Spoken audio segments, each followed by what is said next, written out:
বিয়ে বাড়ি থেকে ফেরার পথে মর্মান্তিক পথ দুর্ঘটনা হয়ে মৃত্যু হয় একই পরিবারের 4 জনের। এদের মধ্যে বাবা মা সহ আরও 2 বাচ্চা ছিল।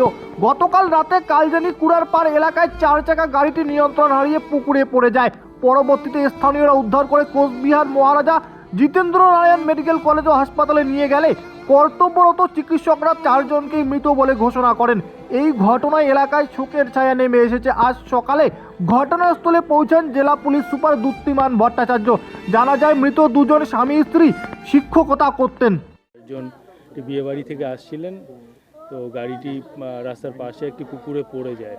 তো আমরা যেটা দেখলাম স্পট ভিজিট করেও, যেটা ওই যে পুকুরে অনেকটা ভিতরে, মানে 12-15 ফিট ভিতরে গিয়ে পড়েছে গাড়িটা, অর্থাৎ গাড়িটা সম্ভবত একটু জোরেই চলছিল আর কি।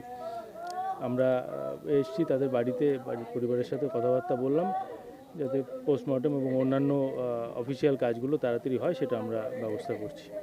4 জনের মৃত্যু।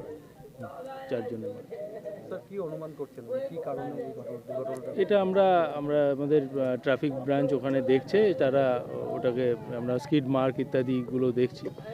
এটা আমি বলতে পারবো পরেই, মেকানিক্যাল টেস্ট হবে, পিএম হবে, এগুলো তো তারপরেই বলা যাবে কি কারণে। প্রাথমিকভাবে জানা যাচ্ছে দ্রুত গতিতেই চলেছে।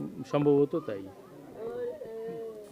লাইফলাইন ডায়াগনস্টিক সেন্টার, এখানে রক্ত পরীক্ষা, digital ECG, digital x-ray, ultrasonography, echocardiography ও ফেটাল ইকোকার্ডিওগ্রাফি করা হয়।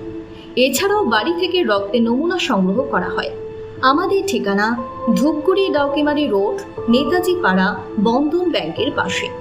আরও বিস্তারিত জানতে যোগাযোগ করুন 9800785475 অথবা 7908922275 এই নম্বরে।